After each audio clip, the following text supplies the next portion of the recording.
But speaking of Tony Khan always talking about WWE and always keeping stuff up, I just wanted to the potential of Goldberg being AEW bound and the possibilities of Bill Goldberg continuing his wrestling career as we saw him being released by WWE. Talked about potentially Goldberg. Think of the possibilities, the matchups. Chris Jericho can finally get his matchups. Goldberg, no. Goldberg versus Sting, the 20-year anniversary. Oh man, let's get it. Just let Sting give him the Scorpion Death Drop, and that's it. Nah, man, I'm telling you, I joked in the chat. I'm telling you, he's gonna come up and he's gonna challenge MJF for the title. And he's gonna win. God, don't put that into the stratosphere. Don't put that evil out there. Goldberg has to hit the jackhammer 5 times a week.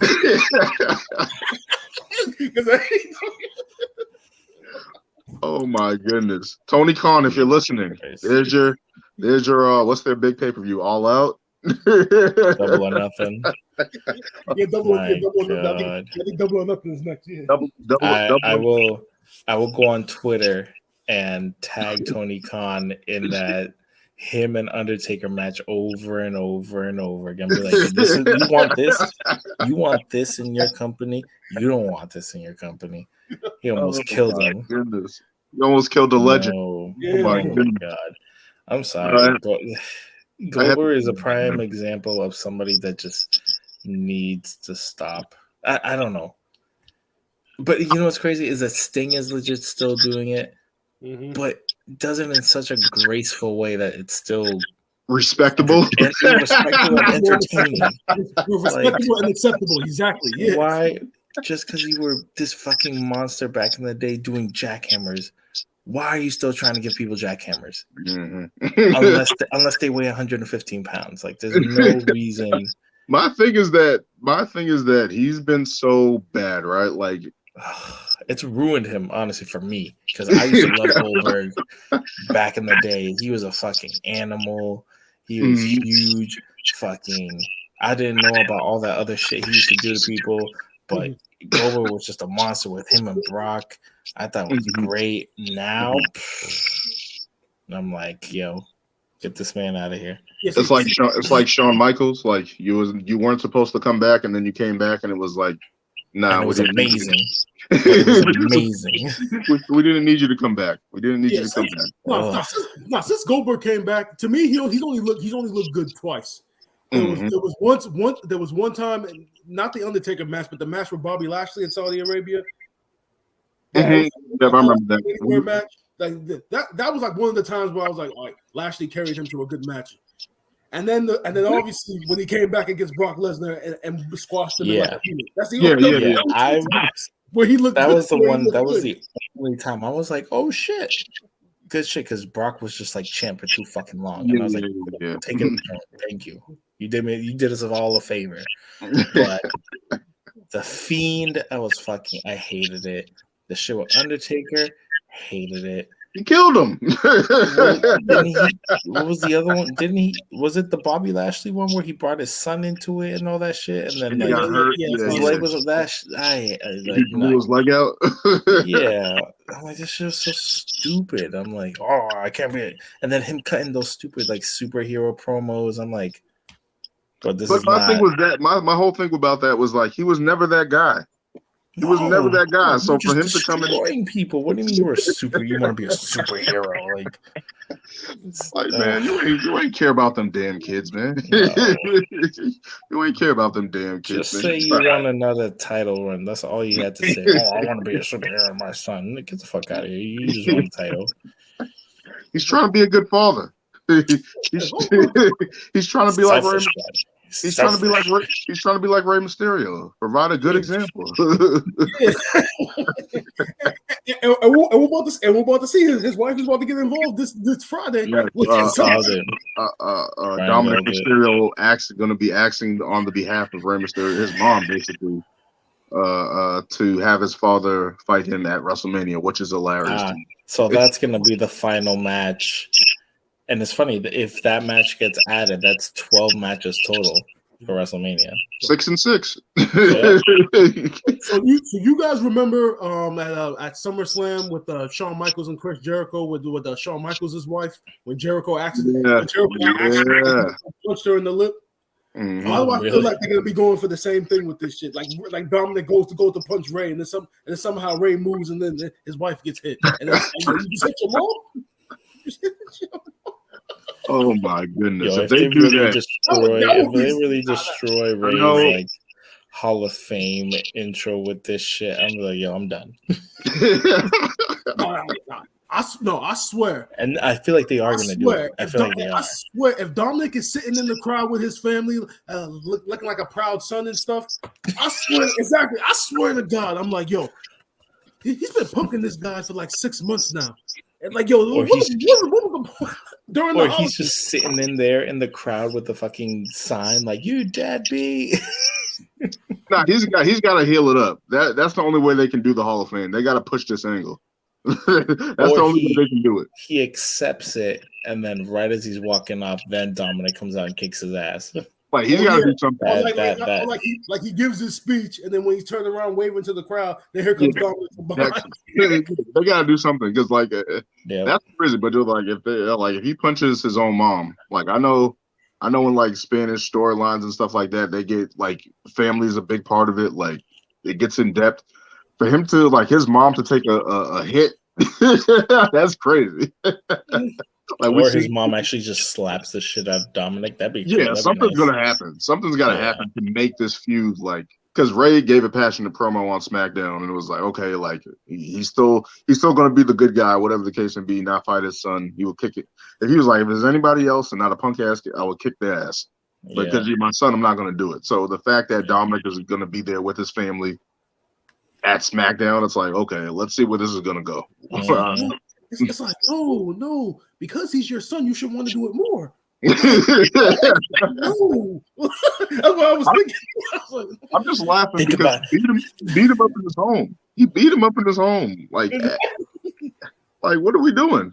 Yeah, I don't know. I don't know. I'm not in favor of this storyline. It's like if Ray's gonna retire, this is really how you want to end it. You know. I hope they've been working on the match for a while. That's the one thing throughout the whole. I hope they really have worked out through this. And again, if Ray wins, he gets the great send off. What does that do to Dominik? Back to the bottomless pit of the Judgment Day. Like, come on. I mean, he can still be the brat. He can still play that angle. The young brash kid being a brat. All right, so you guys think this feud ends at WrestleMania, or this is going to continue? I feel like it's going to continue. I feel like for some reason it's going to continue. Oh God, please no. Yeah, I feel like it's going to continue because it's like, as you said, like what happens with Dominik then? Like that's his angle, right? Like he has to continue like berating his father or like do some Chavo comes back. If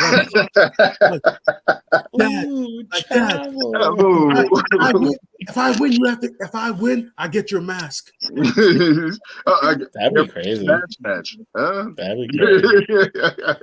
Hair versus mask match. That would be interesting. Hair versus. Yo, that'd be crazy because they do it. I forget what they call it in AAA, but it's like that's like a regular type of match, like a mask versus mask or hair versus mask. They do that a lot, so it's like or it's if Dominik wins, Ray takes off the mask, but if Ray wins, Dominik has to wear a mask. He has to wear his father's show your face in WWE. He has to wear his dad's mask forever, like the rest of his career.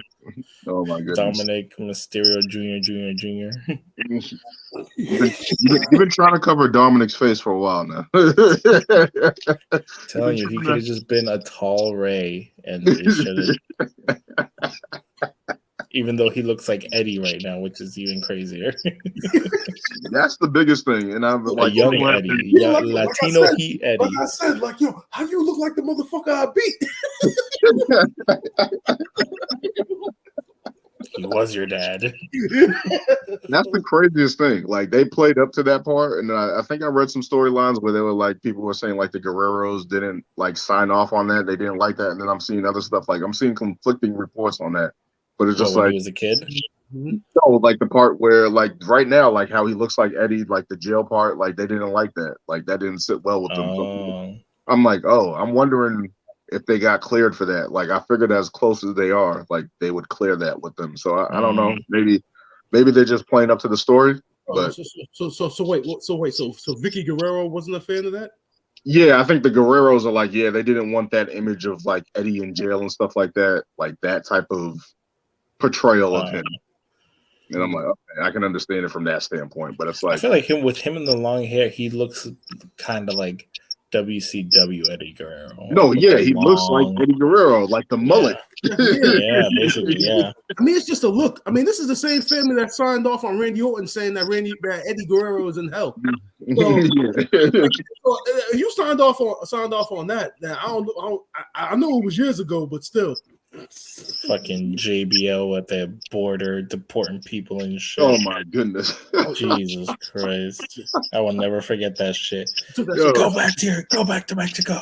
Yo, JBL. Yo, my God. JBL's character, like that during that run, I'm like, people said that was like a down period for the business. I'm like, his character was fucking awesome. That was a fucking heel in that. I was the heel to the point. I'm like, yo, when is this dude gonna lose, man? Like, yeah, like I was just he would weasel his way out. Like he would weasel his way out. He beat everybody. The craziest thing is that how he just like, and I don't like I literally remember just seeing him with the APA for so long, and then boom, he just comes out blonde hair, suit.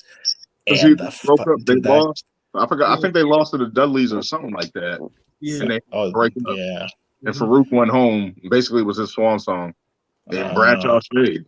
And like, dude, I don't know what he did or was like, yo, I'm gonna revitalize my career. But that run was. It's crazy because like, the only reason why he got that opportunity because him and Eddie Guerrero were friends. So like when he actually won and got that, like did that transformation and got that win and stuff like that, they were like, he's such a good heel. We got to keep him going. Like I remember him and Ray, you're machismo. And blah, blah, blah. I was like, yeah. And then that storyline, even because Chavo came out and cost him the match, right? Something like that. Yes. I remember. Was it him and Ray? Ray? It was a chair shot. Yep. But was it him and Ray or him and Eddie that had the Texas like rope match? Yeah, that was JBL. That shit was brutal. And I remember JBL busted open. And he was like, the judgment day when Eddie was leaking and like, yeah, bro. Yeah, he bladed himself too hard. Like after the chair shot, this dude was just like. With the blade, he cut into an artery or something, bro. I'm like, bro. Here's my flesh. Like, nah, that was wild. And then, like, yeah, he just had JBL's title run, underrated. Like, people hated it or whatever the case may be. But I'm like, his character, bro, his clothesline from hell, that shit was a piece of art. You can find compilations on YouTube. Bro, he would destroy people with that shit. I used to love adding that move on the games. I was like, yo, give me that clothesline. Yeah, JB. Coming off the rope whispering, just take this shit. I would not want to take that. Like Billy Gunn used to sell it a lot. Like I would not want to take that shit. Like nah. My God. I'll take the power bomb. Like nah. I'm not taking you just wearing as a fucking 6'6", 300-pound man. Brutal. Clothesline man. Nah, we're not doing that. But that will do it for this episode of Raw Takes as we reminisce about the old days in WrestleMania and AEW a little bit. We'll join up with our predictions on WrestleMania 39 next week as it is already WrestleMania weekend. next week. So that will be awesome to see and finally get a lot of the answers we've been waiting to see for the longest time. End of feuds, continuing feuds. We'll see what happens. Thank you guys for joining me. All right, you guys have a good one. All right. Well.